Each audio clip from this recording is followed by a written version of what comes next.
about human trafficking on a personal level back in probably about 2008. At the time, a lot of people in my area were not aware that it was even happening, let alone the prevalence that's now building. I had a coworker that I worked with at Whole Foods, and at the time he was acting as though he was one of my best friends, someone that was a confidant. At one point I told him that I was interested in traveling to India, and he said, "I know a way that you can travel to India and get paid." And I said, "Oh, how?" And his response was that I could marry a man for $5,000 for a year. And I asked him, "Well, what do you get out of it?" And he said, "A free trip to India." I, after, was very angry with him and let him know I would not be interested.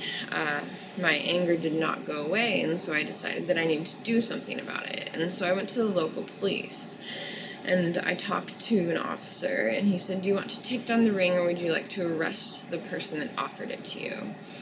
And I said, "I would like to take down the ring." Well, I would have been sold through Charlie's Liquor, which is in my hometown, and that business is now gone out of business.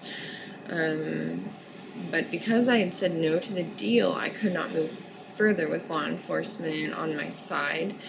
I also would not be protected by any laws because I was being offered to sell myself into the marriage market, which is still a slave market, but the man would have legal rights to me.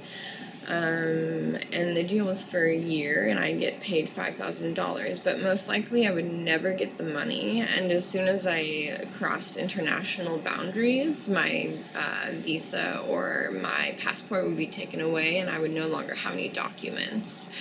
I would then lose all international and domestic civil rights and just rights in general, and I would no longer be a citizen of any country because my documents would be withheld and I would not know where they were. So I would not be able to get help for myself. This is a really common thing that actually happens a lot these days, more so than you probably are aware of. Statistically, at this point in time in California, 73% of the human trafficking that's happening, so that means people that are either slaves for labor or slaves for sex, whether that be in the services industry or in marriage, are actually Americans. So this is really pretty common to our culture.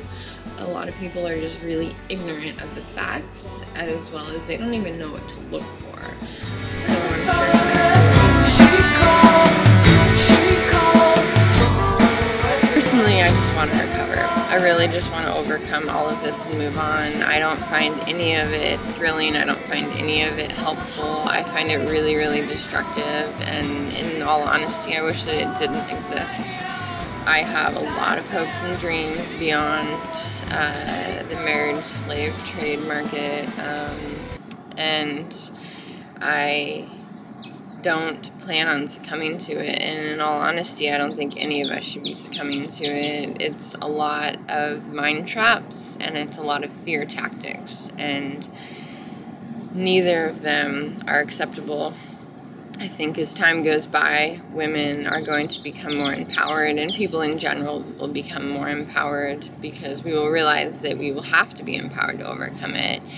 And I personally don't want to succumb to it. I have a future ahead of me that does not include being manipulated and lied to and tortured and kept captive of something that I don't believe in, and I trust I'll find my way out, and I hope that anyone else that is a part of it will find their way out and actually remember that they have dreams that are sitting inside their heart. And I think that's what really helps people, is to remember their dreams that they had before any of this started happening, is to remember what your dreams were and actually live those out.